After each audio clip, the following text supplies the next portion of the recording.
दोस्तों, दिल्ली की रहने वाली नेहा हत्याकांड के मामले में एक बड़ा अपडेट ये है कि आरोपी तौफीक को अब गिरफ्तार कर लिया गया है।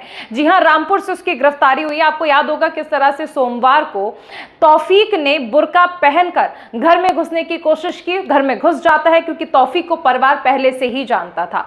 उसके बाद वो सीधा नेहा के पास पहुंचता है, जो कि 5वीं मंजिल पर घर का काम कर रही होती है। दोनों के बीच अनबन होती है और ऐसे में तौफीक नेहा को धक्का दे देता है। वो नीचे जाकर गिरती है। अस्पताल ले जाने के बाद उसकी मौत हो जाती है। अब इस मामले में यह कहा जा रहा है कि दो अलग अलग एंगल है। परिवार का कहना है कि नेहा तौफीक को राखी बांधती थी, लेकिन इसके बावजूद तौफीक लगातार नेहा पर दबाव बना रहा था। दबाव किस चीज का? निकाह का। तौफीक का कहना था कि हम निकाह कर सकते हैं, लेकिन नेहा ने इस चीज को लेकर इनकार कर दिया था। उसका कहना था मैं तुम्हें राखी बांधती हूँ। लेकिन पुलिस सूत्रों का यह भी कहना है कि दोनों के बीच शायद प्रेम प्रसंग था और नेहा जो कि बिल्कुल नहीं चाहती थी कि तौफीक की शादी किसी अन्य महिला से हो, इसलिए दोनों के बीच अनबन चल रही थी। छत पर जब तौफीक पहुंचता है तो फिर दोनों के बीच अनबन होती है और ऐसे में तौफीक उसे धक्का दे देता है।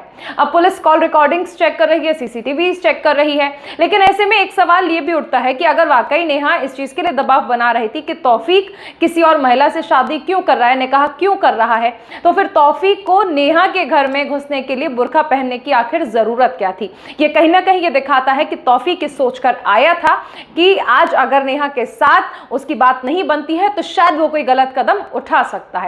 बहरहाल अब ये सब कुछ क्या है, ये सब पुलिस इन्वेस्टिगेशन के बाद पता चलेगा।